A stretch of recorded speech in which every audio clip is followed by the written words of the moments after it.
Este video contiene spoilers de la serie, quedan advertidos. Eleven tiene increíbles habilidades psicoquinéticas, puede mover objetos, incluso unos muy pesados. Con solo el poder de su mente logra conectar dimensiones y hasta ponerse en contacto con personas que están en otros lugares no solo espaciales, sino también temporales. Analizando Eleven, su historia del laboratorio de Hawkins, nos dimos cuenta que la parte menos ficticia de la serie Stranger Things de Netflix involucra justamente estos elementos que acabamos de mencionar. Sin nada más que agregar, yo soy Rafael Peraza y esto es ¿Podría Stranger Things haber ocurrido? El nombre Eleven, antes de ser conocida como el sujeto 011, es James Ives, hija de Terry Ives, una universitaria que estaba embarazada al momento de hacer parte de los experimentos del MK Ultra, y a causa de ellos es que Eleven termina desarrollando psicoquinesia. Jane fue arrebatada de los brazos de su madre para ser explotada por sus habilidades, y aunque Terry intenta recuperarla, el gobierno hace lobby para desestimar su denuncia y finalmente ella queda en estado catatónico. ¿Sigue sonando bastante irreal?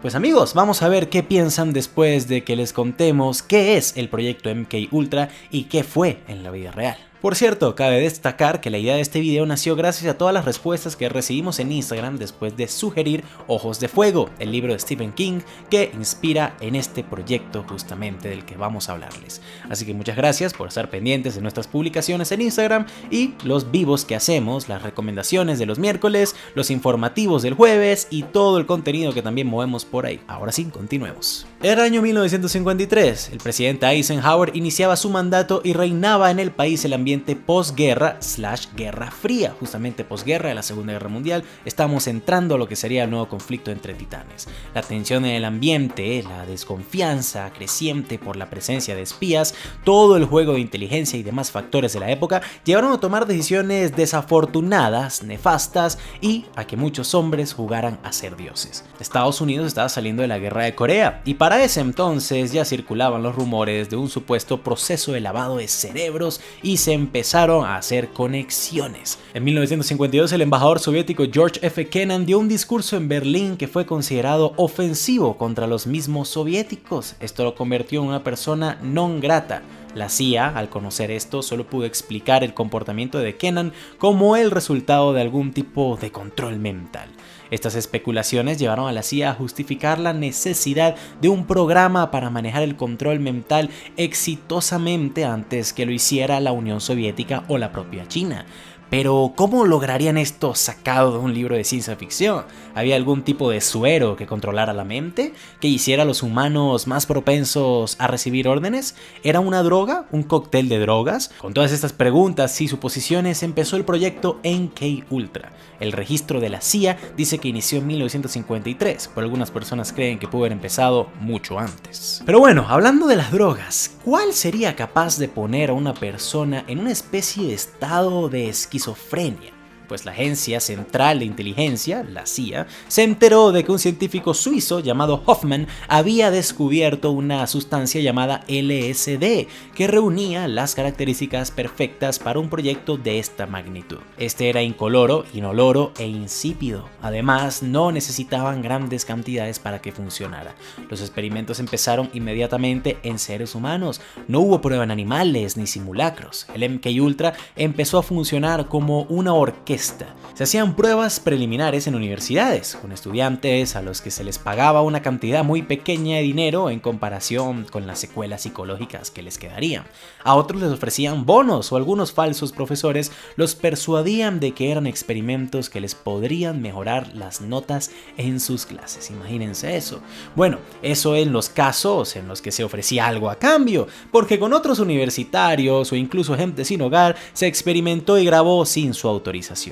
Los resultados de esos procesos previos en los que se les hacía debatir bajo influencia de LSD u otros alucinógenos también se les sometía a ambientes de mucha presión y otras atrocidades pues eran usados para saber cómo iniciar los experimentos en las instalaciones de la propia CIA, aunque este no fue el único lugar donde se hicieron, cabe resaltar. La estrategia de experimentación dirigida por Sidney Gottlieb, el director de servicios técnicos de la agencia, o como era también más conocida, la Casa de los Horrores, Fields fue mucho menos sutil que las universidades. Empezaron con soldados a los que se le inyectaban grandes cantidades de LSD, los ponían a escuchar cintas para reconfigurar su pensamiento, a veces se les sometía a torturas físicas y muchos de ellos perdieron la cordura. Otros casos tuvieron desenlaces incluso peores. El mismo año que inició MKUltra ocurrió una tragedia para los pacientes y para la agencia. Frank Olson, un científico de la CIA al que se le suministró la sustancia sin su consentimiento, mostró efectos como paranoia y esquizofrenia. Así que lo enviaron a Nueva York para que un doctor, que también estaba involucrado en el proyecto, lo, revisara. Lo siguiente que se sabe de Olson es que murió días después tras caer de un edificio de 10 pisos. ¿Se lanzó? ¿Lo empujaron? No se sabe todavía y posiblemente nunca lo sepamos con certeza. Tuvieron que pasar 12 años para que alguien saliera a disculparse por su muerte. Esa labor la cumplió el presidente Ford. Sin embargo, la familia aún dice que hay más culpa en el gobierno de la que ellos están dispuestos a aceptar. Después de este tipo de cosas, la estrategia se modificó un poco. La CIA no necesitaba personas que tuvieran familia, sino más bien individuos por los que nadie reclamara justicia. Todos estamos pensando en lo mismo, ¿verdad? Así es, amigos, empezaron a recoger a los habitantes de la calle, la gente sin hogar, con la promesa de un techo, la libertad para consumir drogas y quién sabe cuántas cosas más les habrán dicho. A otros ni les consultaron, simplemente los agarraron. También buscaron voluntarios en cárceles y en centros de rehabilitación. En Lexington, Kentucky, una prisión para drogadictos que cumplía condena por delitos de drogas, también hicieron esto y eran bastante activos y constantes. Ya sin brechas de por medio, practicaron en ellos torturas tan atroces que ni siquiera pudieron quedar documentadas por completo. El objetivo era suministrar tantas sustancias posibles hasta encontrar la dosis mortal. Con este proyecto, la CIA básicamente pretendía controlarlos mentalmente para que cumplieran órdenes y después borrarles el recuerdo de la misión que acabaran de cometer. Pero no lo estaban logrando.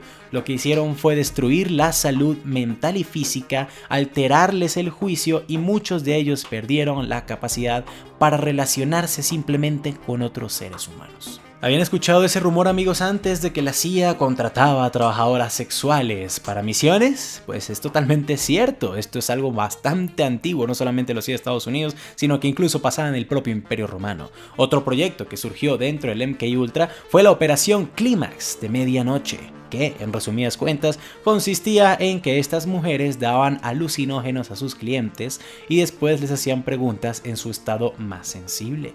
También las presionaban con órdenes de asesinar o hacerle daño a alguien en específico para ver si cedían y verificar así qué efecto tenían estas sustancias en hombres promedio. Por supuesto, todo esto estaba monitoreado por agentes.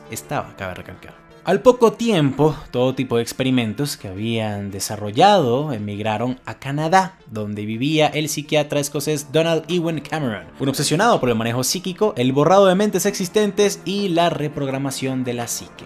En esta ocasión, lo que hicieron fue llevar a algunos voluntarios al coma inducido, acompañado de técnicas como poner sonidos en bucle todo el día y 3 semanas después eran despertados nuevamente. Esto destruyó a las víctimas, les produjo incontinencia, amnesia, olvidaron cómo hablar a sus padres y muchos quedaron con la capacidad cerebral de un bebé. Y por cierto, para rematar, este señor quedó como presidente de la Asociación Mundial Americana y Canadiense de Psiquiatría y fue un miembro del Tribunal Médico de Nuremberg. El proyecto estuvo activo por más de 20 años, casi exactos, pues en 1973 el director de la CIA, Richard Helms, ordenó destruir todos los documentos en los que habría información del MKUltra, alegando protección de confidencialidad, ya que todos los socios se iban a retirar. Esto, en términos menos diplomáticos, significa que el experimento había fracasado o se les había salido de las manos y ahora estaban huyendo y tenían miedo de que alguien los descubriera.